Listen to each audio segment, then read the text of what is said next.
So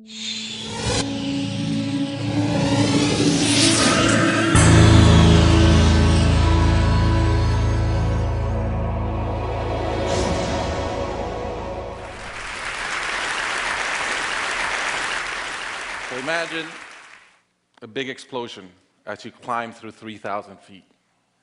Imagine a plane full of smoke. Imagine an engine going clack, clack, clack, clack, clack, clack, clack. Sounds scary. Well, I had a unique seat that day. I was sitting in 1D. I was the only one who could talk to the flight attendants. So I looked at them right away, and they said, no problem. We probably hit some birds. The pilot had already turned the plane around, and we weren't that far. You could see Manhattan. 2 minutes later, 3 things happen at the same time. The pilot lines up the plane with the Hudson River. It's usually not the route. He turns off the engines. Now imagine being on a plane with no sound. And then he says 3 words, as unemotional 3 words as I've ever heard. He says, brace for impact. I didn't have to talk to the flight attendant anymore. I could see in her eyes, it was terror. Life was over. And I want to share with you 3 things I learned about myself that day. I learned that it all changes in an instant. We have this bucket list, we have these things we want to do in life, and I thought about all the people I wanted to reach out that I didn't, all the fences I wanted to mend, all the experiences I wanted to have and I never did.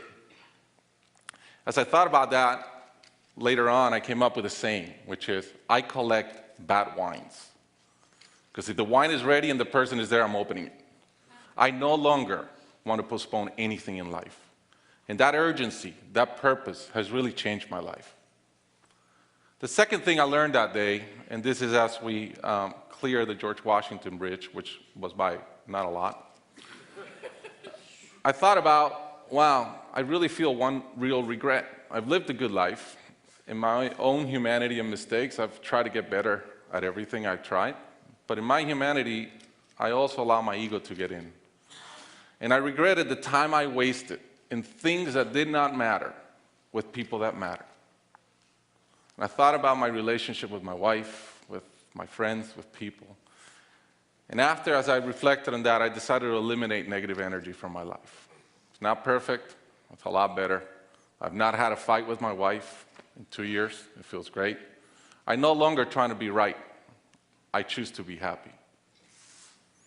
The third thing I learned, and this is as your mental clock starts going 15, 14, 13, you can see the water coming. I'm saying, please blow up. Right? I don't want this thing to break in 20 pieces like you've seen in those documentaries. And as we're coming down, I had a sense of, wow, dying is not scary. It's almost like we've been preparing for it our whole lives. But it was very sad. I didn't want to go. I love my life. And that sadness really framed in one thought, which is, I only wish for one thing. I only wish I could see my kids grow up. About a month later, I was in a performance by my daughter, first grader, not much artistic talent, yet.